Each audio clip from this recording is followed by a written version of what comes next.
mwabona president kale na chisendi karunga bali mbozi lakini mwamelu sake mali bali miba kabarunga chefu milioni 300 chachile wana sakanya kule bandu bafoti Kenya kana kubolele bandu bafoti Kenya chisendi cha bali chachile wana Didmazi ewewezi olumsale lakini nanyawe zubo musecha omwana mbukuzari changa tawe wima ebweni we bandu wabona bungali Nzoia iko na madeni, iko na creditors, watu ambao wanadai Nzoia hii madeni.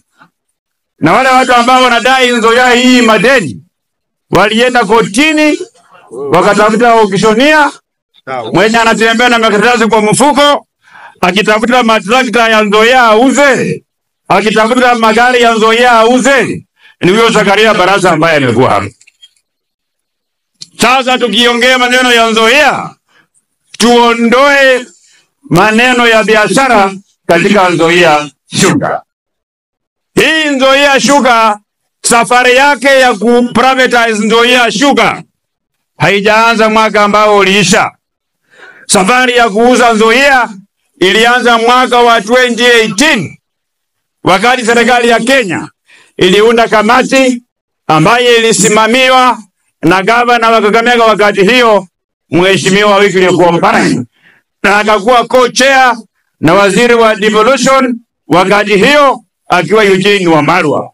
Wakafanya mkutano, Eugene Wamalwa akatia sahihi kubwa, gavana ule wa Kakamega akatia sahihi kubwa, wakasema Nzoia iko na financial epilepsy, wakasema iuzwe. Kwa hivyo maneno ya Nzoia kuuza hajaanza mwaka ambayo umepita. Kwa hivyo wale ambao wanashinda wakitupatia lecture vile Nzoia inaenda kuuzwa, vile Panepepe iliuzwa, expert wa hiyo maneno ya kunegotiate na kuuza kuanzia kwa Panepepe mpaka kwa Nzoia, ni huyu waziri Eugene Wamalwa ambaye ameingia hapa wa zamani. So we must take a bold step and tell our people the truth. Enya angalia barabara ya Galile. Bali kama sinaka somwe, yange zale kabe motawe.